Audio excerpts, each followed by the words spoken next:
오늘 우리에게 주시는 하나님의 말씀을 같이 읽겠습니다. 하나님의 말씀은 신약 성경 마가복음 1장 16절에서 28절까지 말씀입니다. 신약 성경 마가복음 1장 16절에서 28절, 제가 있는 성경은 신약 성경 53쪽입니다. 신약 성경 53쪽 마가복음 1장 16절에서 28절까지 말씀을 저하고 함께 교독하겠습니다. 제가 먼저 16절을 읽습니다.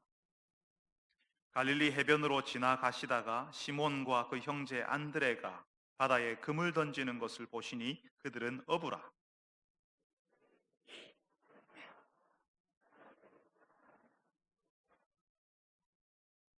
곧 그물을 버려두고 따르니라.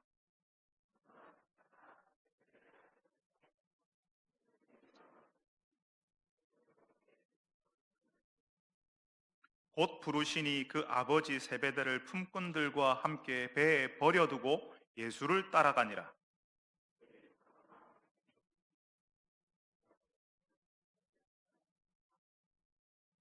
두 사람이 그의 교훈에 논란이 이는 그가 가르치시는 것이 권위 있는 자와 같고 서기관들과 같지 아니함일러라.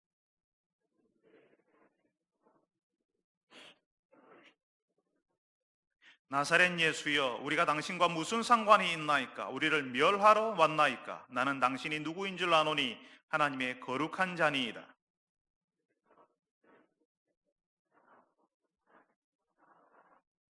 더러운 귀신이 그 사람에게 경련을 일으키고 큰 소리를 지르며 나오는지라.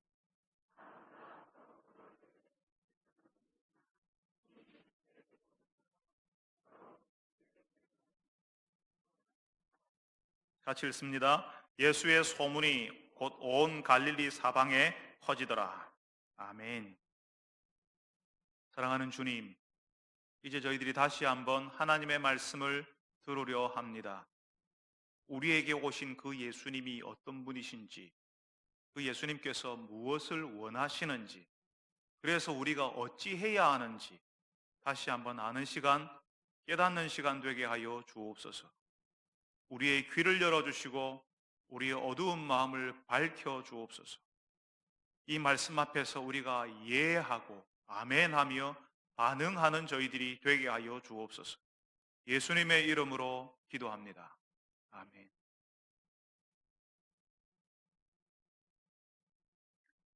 여러분, 제가 어릴 때 중국 무협 영화가 그렇게 인기가 많았습니다. 소림사 주방장, 소림 36방 뭐 이런 영화들이 나오면요, 추석이고 설날이면 영화관이 미어 터지는데요, 그때 주로 상영되는 영화가 중국 무협 영화였어요. 그래서 인기 있는 무협 영화가 나오면요, 학교 교실에서는 난리가 났습니다. 남학생들이 쉬는 시간에 서로 입으로요, 아비요, 뭐 이러면서 소리를 내면서 서로 싸우는 흉내를 막 내는 거죠. 여기 근엄하게 앉아 계신 우리 교회 장로님 집사님들께서요, 아닌 척하고 앉아 계시지만 그때 다 그렇게 하셨어요.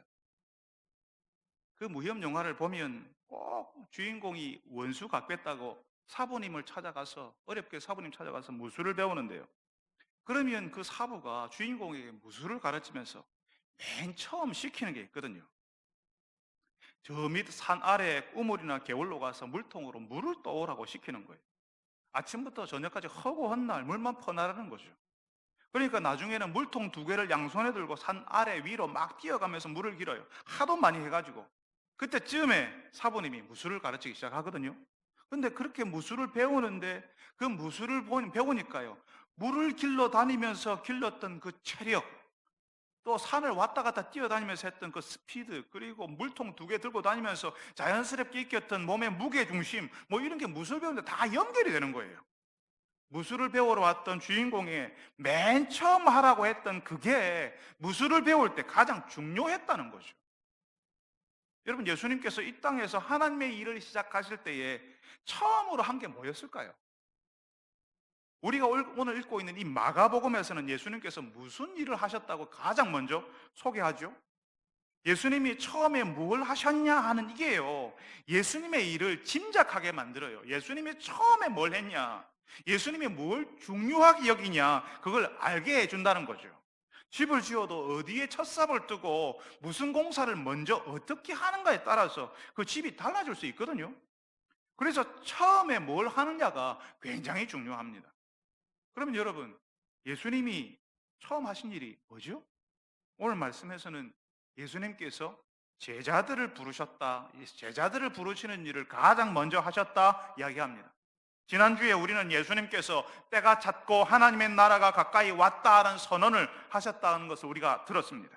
그러니까 예수님께서는 하나님의 나라를 알리고 하나님 나라의 일을 하시려는 거예요. 바로 그 하나님 나라의 일을 하시려고 할 때에 가장 먼저 뭘 했냐 하면 제자들을 불렀다고요. 그러니까 예수님이 처음에 하셨던 이 제자를 부르는 일이 예수님께서는 굉장히 중요했고 하나님 나라는 굉장히 중요한 사건이라는 겁니다. 그러니까 앞으로 이 마가복음에서는요, 계속 예수님이 하실 일에서 계속 나올 이야기가 그 예수님을 따르는 제자, 그 예수님을 따르는 사람들의 모임에 관한 이야기들이 계속 나오게 될 거라는 거죠. 예수님께서 처음으로 하신 그 일, 그래서 하나님 나라의 너무나도 중요한 제자를 예수님께서 부르시는데요. 그러면 예수님께서 너무너무 중요해서 처음으로 하신 그 일, 그 제자를 부르시는데 어떤 사람을 제자로 불렀을까요? 하나님 나라의 막중한 일을 할 사람이라면, 적어도 예수님의 제자가 될 만한 사람이라면 좀 대단한 사람이지 않겠습니까? 우리가 다 그러잖아요. 군에서요, 특수부대를 뽑을 때는요, 아주 가려서 뽑아요. 특공대 뽑을 때 아무나 뽑지 않습니다. 고르고 골라서 뽑아요. 해병대 다녀오신 분들이 그러시대요. 아무나 갈 수 있었다면 해병대를 가지 않았을 겁니다. 뭐 이러더라고요. 아무나 갈 수 없으니까 해병대라고. 그게 일방적인 방식이에요. 서울에 있는 유명한 입시 학원들은요, 잘하는 학생들만 시험 쳐서 뽑아요. 그리고 그 학생들이 명문대학에 갔다고 우리 학원 좋은 학원이라고 광고를 합니다. 그 학원 아니라도 어차피 잘하는 아이들이니까 좋은 대학에 갈 수 있는데 그런 아이들 모아서 가르쳐 놓고 우리 학원이 잘해서 명문대에 보냈다고 말하는 거죠. 그렇게 잘하는 학생들을 모아 놓아야 또 다른 사람들이 그 학원에 올 거니까요. 그런데 예수님께서 뽑은 사람들은요, 갈릴리 호숫가에서 고기 잡던 사람들이었습니다. 그 사회 엘리트 아니었어요. 잘하는 사람들하고는 거리가 먼 사람들이었습니다. 우리가 그러잖아요. 어떤 모임이나 어떤 동아리에 대단한 사람들이 있다, 거기 사람들이 괜찮은 사람 많다 하면요, 나도 그 모임에 가볼까 이런 마음을 가지거든요.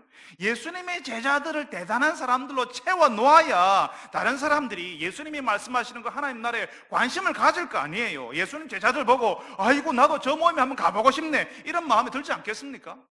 근데 예수님께서는 우리의 상식을 깨뜨리는 부르심을 하고 계시는 거예요. 예수님 당시에 전혀 주목받지 못하는 사람들을 예수님의 제자로 뽑으시는 겁니다. 여러분, 어째 예수님의 사역이 하나님의 나라가 출발부터 좀 허술하고 허접해 보이지 않습니까?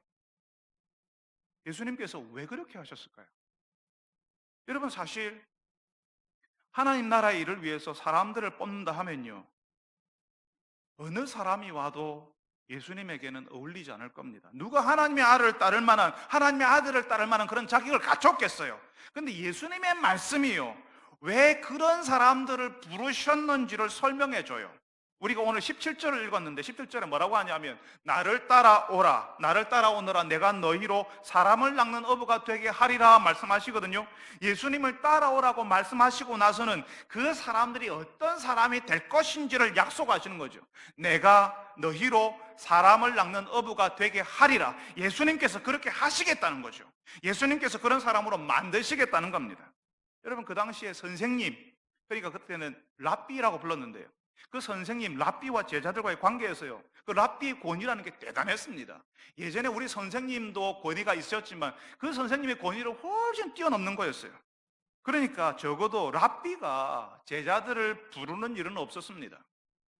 유명한 랍비, 권위 있는 선생님들은요, 제자들이 찾아와서, 제자들이 찾아와서 나를 제자로 받아주십시오 이랬다고요. 무협 영화에 나오는 주인공들이 사부님을 찾아가는 그런 것처럼 그렇게 했어요. 오늘 말씀에 나오는 이 네 명의 사람들이요, 시몬과 안드레, 세베대의 아들 야고보와 요한이 예수님의 제자가 되겠다고 예수님을 선택하지 않았다고요. 예수님께서 이 사람들을 부르셨다는 겁니다. 예수님께서 이 사람들을 뽑았다고요. 하필이면 이런 사람들을 예수님께서 뽑았다고요. 그것도 업으로 살아온 이 사람들을 예수님께서 제자로 만드시겠다고, 예수님의 사람으로 예수님께서 만드시겠다고 하시는 겁니다. 여러분, 바로 이 부르심, 예수님이 뽑으신다고 하는 데서요, 예수님께서 선택하시고 예수님께서 부르신다고 하는 데서요, 다른 학문, 다른 신앙, 여타 다른 종교와 우리 예수 신앙이 달라지는 거예요. 사람들이 이걸 모릅니다. 내가 선택한 것이 아니라 하나님이 나를 불러주셨고, 내가 그 부름에 합당한 사람이 아니었지만 하나님께서 나를 다른 사람으로 전혀 다른 작품이 되게 하신다는 사실을 사람들이 몰라요. 우리를 그런 하나님의 사람, 하나님의 작품이 되도록 만드시기 위해서 우리를 부르신다고요. 세상에 대단한 사람 많거든요. 잘하는 사람 정말 많습니다. 우리가 조금만 눈을 돌려보면요, 우리 스스로 하찮게 느껴지게 만드는 날고 기는 사람들이요, 우리 주변에 진짜 많아요. 그런데 하필이면 우리 같은 사람을 뽑으신다고요. 거기에 우리의 소망이 있고 우리의 감사가 있습니다. 나는 그런 사람이 아닌데, 이제까지 그런 사람으로 살아오지도 않았는데 나 같은 사람을 뽑으셔서 나를 부르셔서 그 일을 감당할 사람으로 하나님께서 바꾸어 가시겠다는 거죠. 그래서 내가 이전까지와는 다른 사람이 되는 겁니다. 내 인생에 기적이 일어나는 거죠.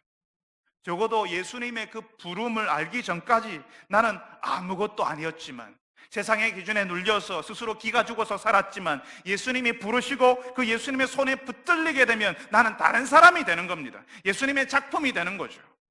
여러분, 사도행전 4장에 보면요, 예루살em 그 당시에 예루살렘을 지고 흔들었던 예루살렘의 유수한 지도자들이요, 예수님의 제자 베드로를 보고 깜짝 놀라는 장면이 나옵니다.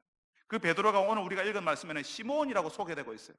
그 시몬 베드로를 보고 이 예루살렘의 유수한 지도자들이 깜짝 놀랐는데, 왜냐하면 갈릴리 시골 무지랭이라고 알았거든요. 학문이 없는 사람인 줄 알았어요. 근데 그런 사람이요, 그 사람 우습게 여겼는데, 그 베드로가 거침없이 그 유수한 지도자들 앞에서 거침없이 말하는 것을 보고 깜짝 놀라는 거예요. 베드로가요, 시몬이 그런 사람이 아니었지만 예수님의 손에 붙들리니까 사람들이 깜짝 놀랄 만한 사람이 되는 거죠. 그러니까 예수님께서 부르신다는 것은 예수님께서 그 사람을 만드시겠다는 것을 의미하는 겁니다. 내가 예수 믿겠다고 내가 선택한 줄 알았지만 사실은 예수님께서 나를 선택하셨다는 거죠.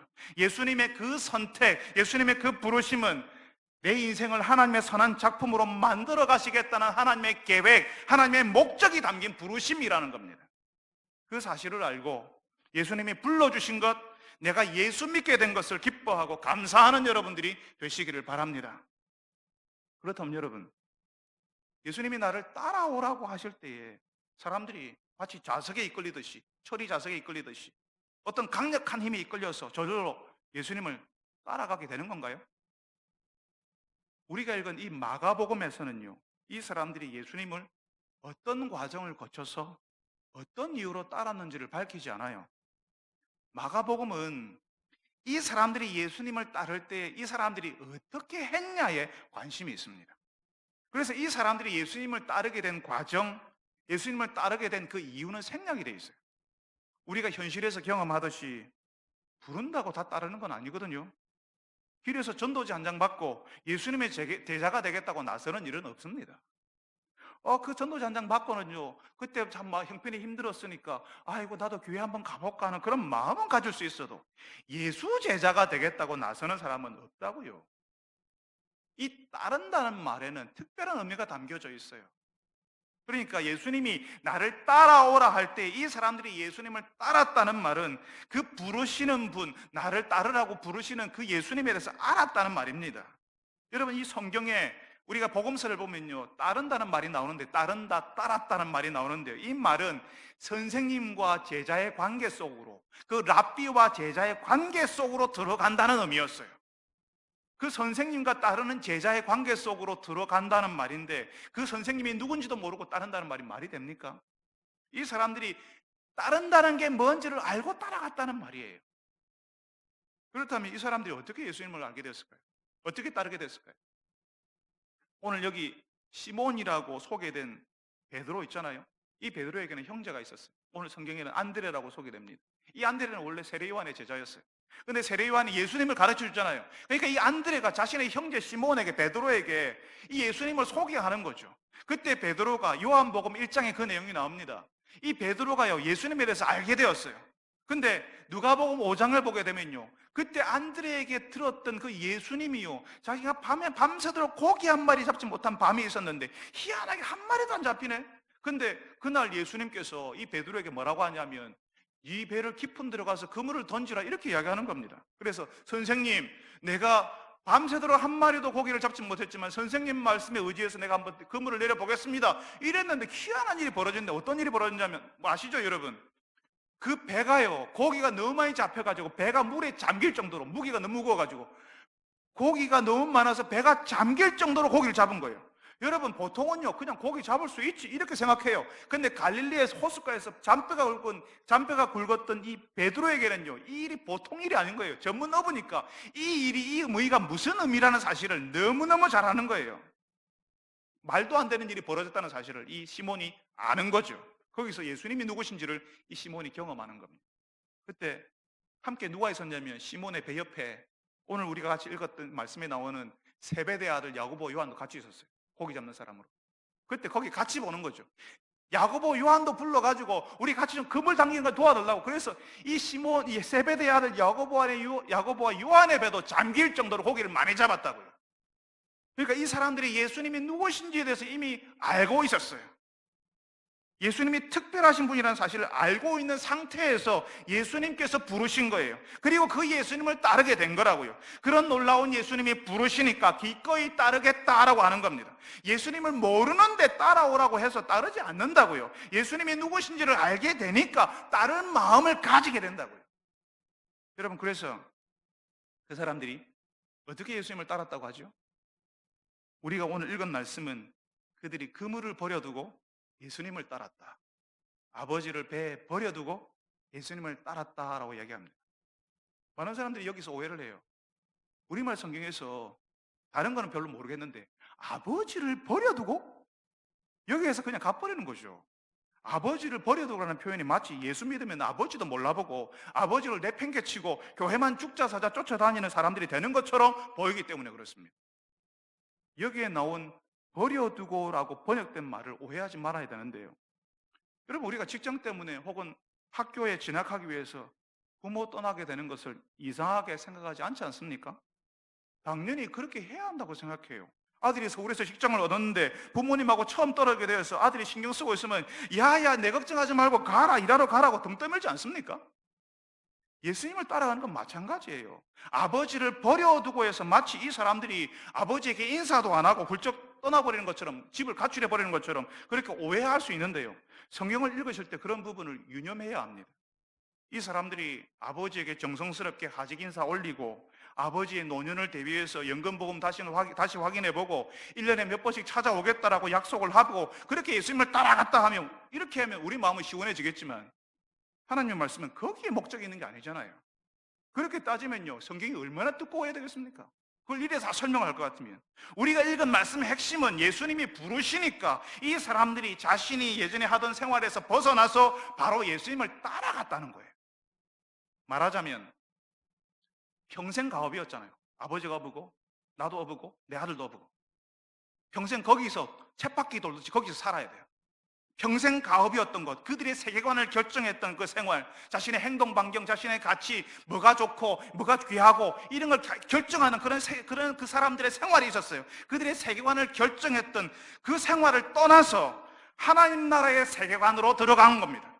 늘 이걸 잘해야 돼, 내가 이걸 여기서 1인자가 되고 여기서 사람들이 인정받고 여기서 내가 표가 나야 돼, 여기서 성공해야 돼 하는 그 세계에서 벗어나는 겁니다. 여러분, 그런데 이게요, 자신이 자라왔던 그 세계에서 벗어나는 게 정말 쉽지 않아요. 아이들에게 요즘 관심이 많아서 조기 교육 열풍이 젊은 엄마들의 마음을 굉장히 조급하게 하지 않습니까? 어릴 때부터 아이들에게 뭔가 좋은 걸 주고 싶고 잘 가르치고 싶은 그런 마음이 예전에도 있었고 지금도 마찬가지예요. 근데 시간이 지날수록 더 심해지죠. 왜냐하면 아이들 수가 하나 둘밖에 안 되니까 이 아이들을 왕자로 키우는 거죠, 공주로. 그래서요, 입시는 이제 고등학생이 되면 준비하는 게 아니라 중학교에서, 초등학교, 좀 더 빠른 사람은 유치원부터 아니, 나면서부터 시작해요. 형편이 나은 사람일수록 일찍 시작합니다.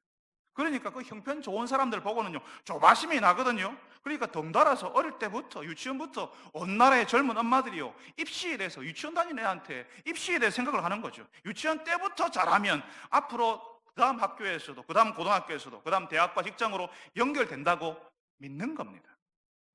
이게 강력한 믿음이 됐어요. 갈릴리 어부였던 시몬과 안드레, 세베대의 아들 야고보와 요한의 시대에는 이게 없었을 것 같습니까? 그 어부들 사이에서 돌아다니는 경쟁의식, 누가 고기 더 많이 잡았고, 오늘 아침에 누구 그물질 제일 잘했고, 누구 그물이 튼튼하고, 누구의 배가 잡은 고기를 더 많이 담을 수 있는지를 비교하고 사는 그 세계에서 살았습니다. 예수님을 따른다는 것은 바로 그 세계에서 빠져나와서 하나님 나라의 세계관, 하나님 나라가 추구하는 가치로 들어가는 거예요. 평생 거기서 살아야 한다는 그 생각에서 빠져나오는 겁니다. 아버지가 어부였으니 너도 어부해야 한다고 하는 그 생각, 그 아버지의 기대에서 빠져나오는 것이요, 여러분 생각보다 쉽지 않거든요. 근데 그 사람들이 자기들이 머물러 있던 그 생각, 그 가치에서 빠져나와서 예수님을 따르는 거예요. 오늘 말씀은 그걸 보여주는 겁니다.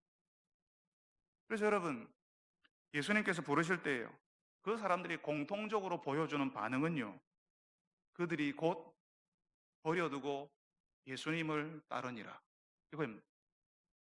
그리고 성경에서는 이런 사람들, 그렇게 예수님을 따르는 사람들을 제자라고 부르고 있어요. 그러니까 우리가 예수님을 따를 때 제자가 되는 것이고, 예수님을 따르고 있을 때 제자인 거예요. 제자 훈련 1년 했다고 제자가 되는 것은 아닙니다. 제자 훈련 받았어도 지금 예수님을 따르고 있지 않다면 의미 없습니다. 그냥 모르는 사람에게 나도 제자 훈련 받았소라고 자랑하는 말밖에 되지 않는 겁니다. 예수님이 계신 것을 아는 것과 예수님을 따른다는 말은 전혀 다른 말이에요. 지금도 수많은 사람들이 예수님이 계시다는 사실은 알고 있습니다. 나중에 보겠지만 심지어는 귀신도 알고 두려워해요. 그렇지만 예수님을 따르는 것은 다른 거예요. 하나님의 나라에는 예수님을 따르는 사람이 필요한 겁니다.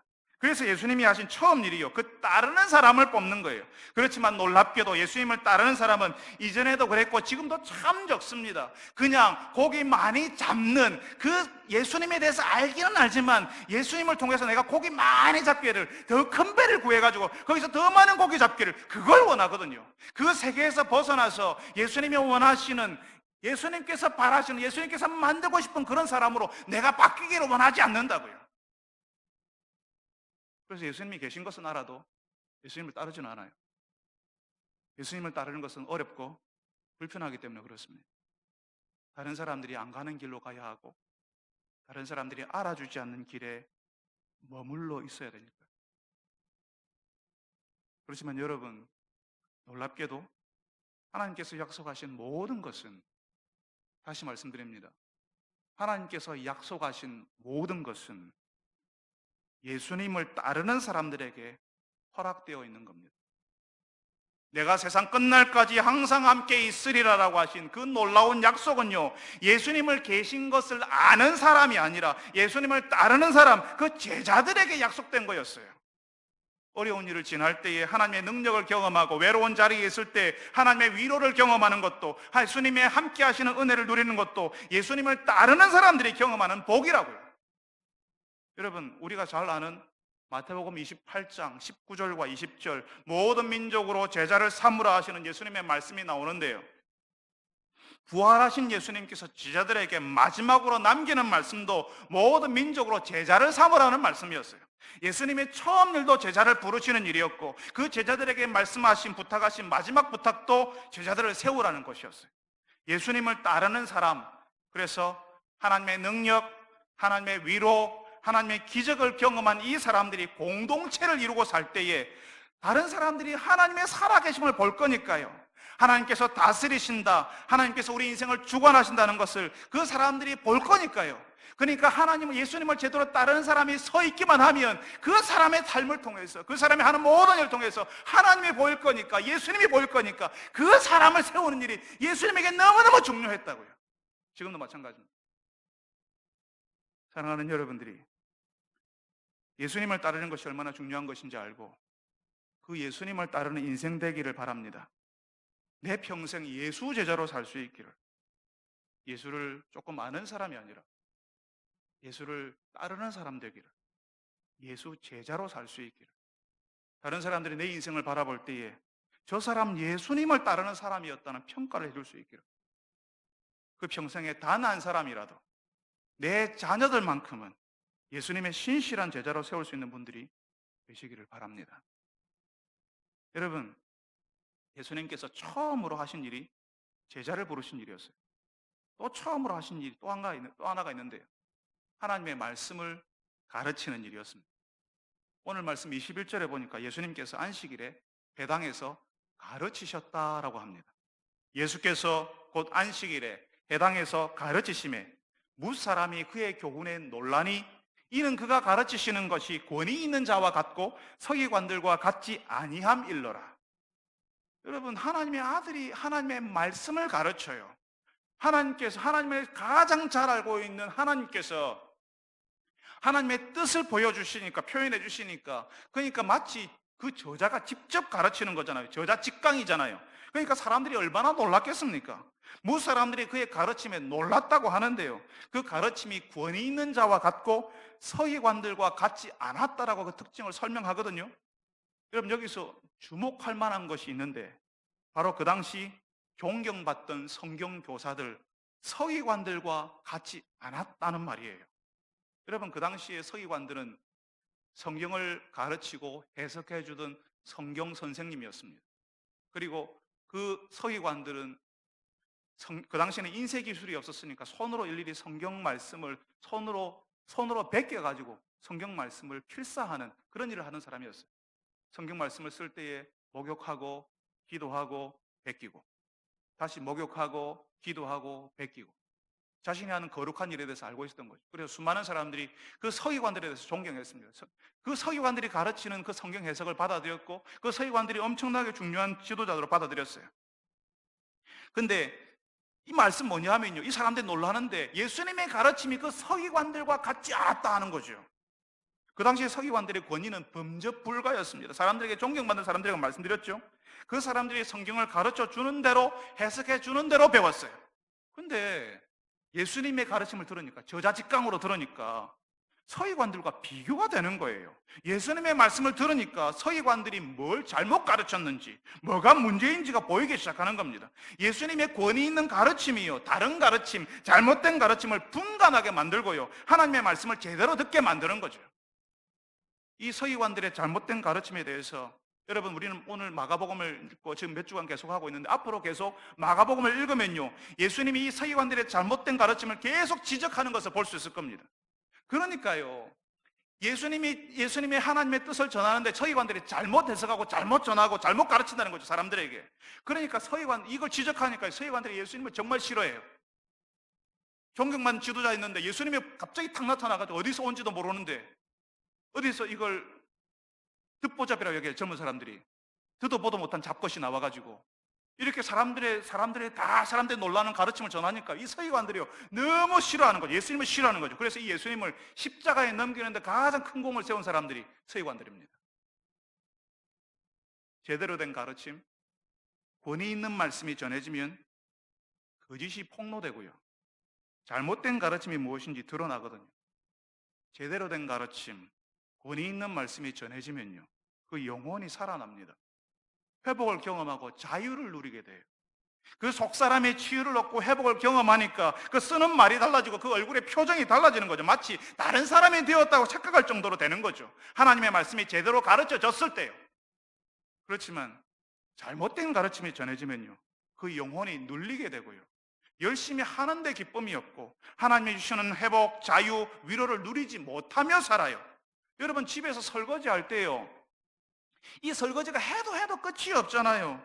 하기는 해야 되는데 어쩔 수 없이 해야 되는 그런 것. 마치 신앙생활을 하기는 하는데 끝이 없는 쳇바퀴에 갇힌 느낌이 드는 거죠.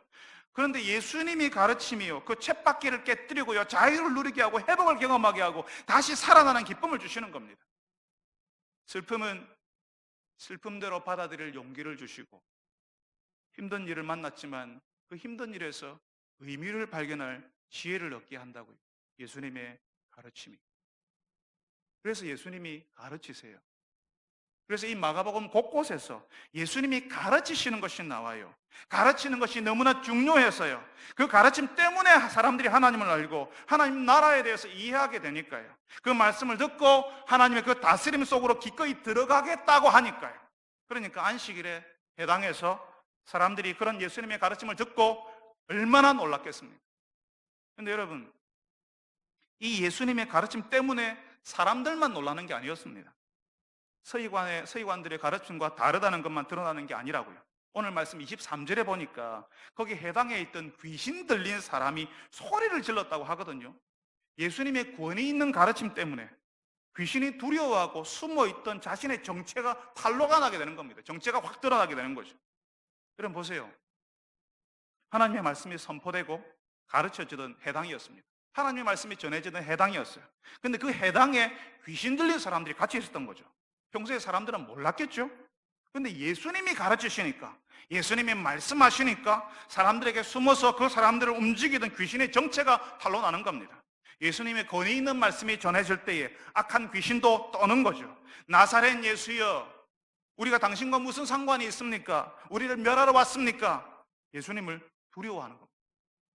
그러니까 여러분, 우리가 귀신을 신경 쓸 필요가 없어요. 전에 베트남 선교 탐방을 가서 보니까 베트남 사람 집에 한번 방문한 적이 있거든요. 여기 보니까 불교 석가상이 있어요. 공산주의, 사회주의 나라인데 불교 석가상을 섬기려 했는데 또 보니까 예수님 그림도 있고요. 거기에 그 유명한 그 베트남의 지도자 호치민의 얼굴도 그 집에 걸려 있어요. 또 그 지역 신을 상징하는 것도 촛불과 함께 거기에 같이 모셔놓았더라고요. 그래서 제가 물어봤어요. 왜 이렇게 이게 맞냐고. 그 사람들 생각이 그래요. 하나보다 둘이 낫지 않습니까? 둘보다는 셋이 낫지 않냐고. 이것도 믿고 저것도 섬기고 막 그러는 거죠.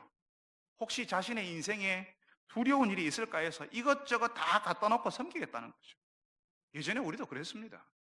예수님을 믿는다고 하지만 괜히 귀신에 대해서 신경을 쓰고요. 괜히 불안해하고요. 우리 일이 안 되는 게 뭔가 내가 잘못 보여가지고 그런가 하는 그런 생각을 하는 거죠.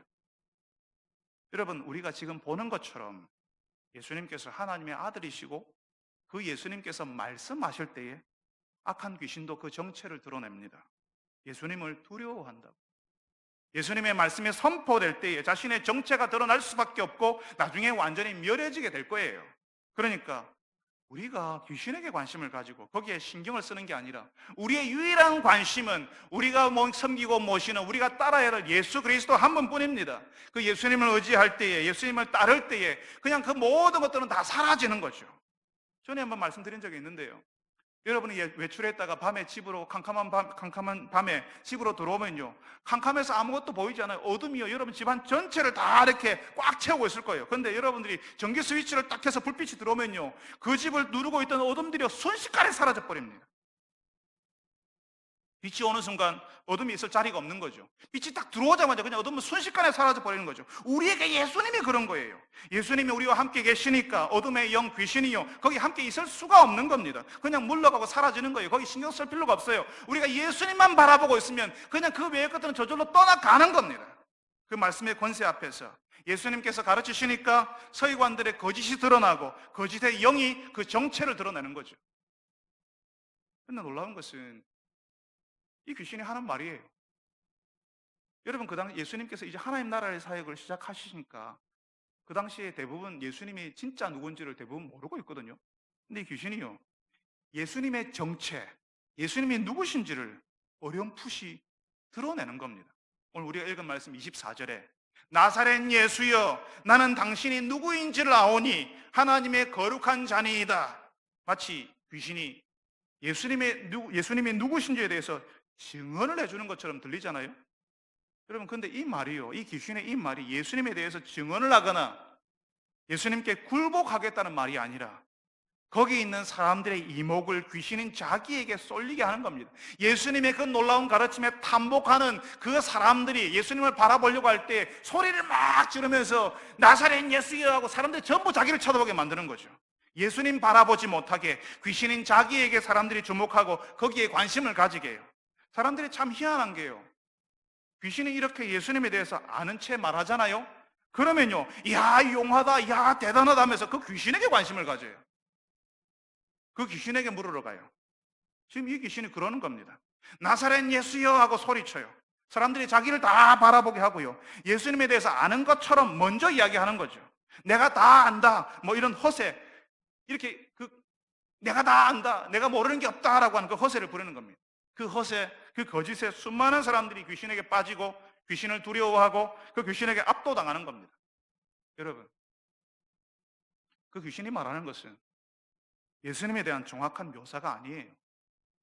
예수님은 하나님의 거룩한 자 정도가 아니라 하나님과 동등한 본체시고 하나님의 아들이십니다.